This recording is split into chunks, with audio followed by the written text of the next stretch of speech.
Bond shaved and dressed in a dark blue worsted suit, with a pale blue shirt and a black silk knitted tie. As he tightened the knot at his throat, more details of his dream began to return to him unbidden.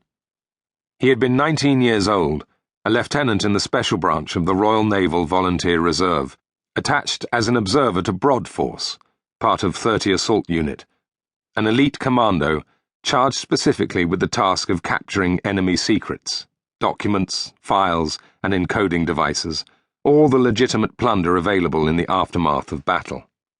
Bond was in fact looking for a new variation of a Wehrmacht cipher machine, hoping that swift advance would create surprise and preempt destruction. Various small units of 30 AU were landed on the Normandy beaches on D-Day and immediately thereafter. Broadforce was the smallest of them, just 10 commandos with an officer, Major Niven Brodie, and Lieutenant Bond.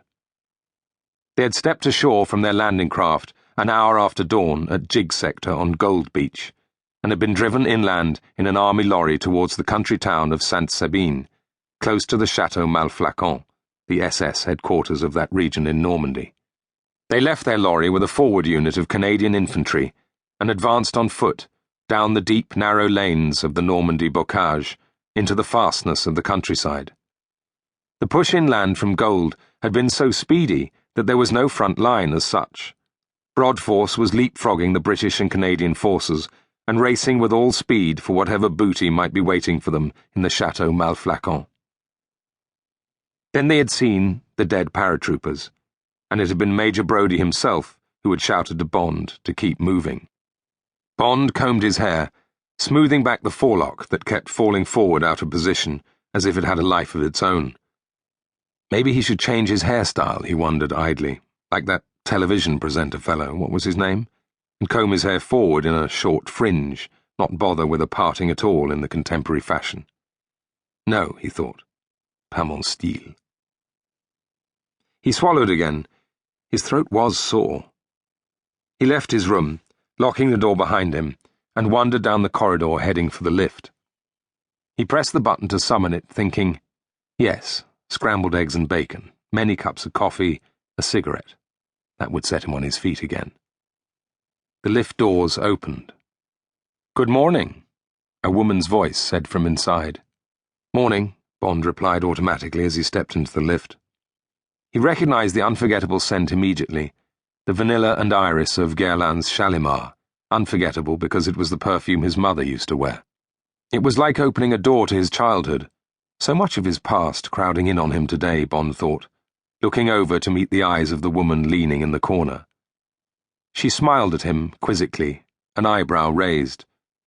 "Happy birthday?" she asked. "How do you know it's my birthday?" Bond just managed to keep the surprise from his voice, he thought. "Just a good guess," she said. "I could tell you were celebrating something last night. So was I. You sense these things, we celebrants celebrating." Bond touched the knot of his tie and cleared his throat, recalling. The woman had been sitting in the dining room last night a few tables away from him. "Yes," Bond said, somewhat ruefully. "It is indeed my birthday." He was buying a few seconds' time, his mind beginning to work. He was definitely off colour this morning. The lift hummed down to the lobby. "So, what were you celebrating?" he asked. He remembered now. They had both been drinking champagne and had simultaneously raised their glasses across the room to each other. "The 4th anniversary of my divorce," she said dryly. "It's a tradition I keep. I treat myself to cocktails, dinner, vintage champagne, and a night in a suite in the Dorchester, and then I send him the bill." She was a tall, rangy woman in her mid-30s, Bond estimated, with a strong, handsome face and thick, honey-blonde hair brushed back from her forehead and falling in an outward curve to her shoulders. Blue eyes. Scandinavian? She was wearing a jersey all-in-one navy catsuit with an ostentatious gold zip that ran from just above her groin to her neck. The tightness of the close-fitting material revealed the full swell of her breasts. Bond allowed the nature of his carnal appraisal to register in his eyes for a split second and saw her own eyes flash back. Message received. The lift doors slid open with a muffled ping at the ground floor. "Enjoy the rest of your day," she said with a quick smile, and strode out into the wide lobby.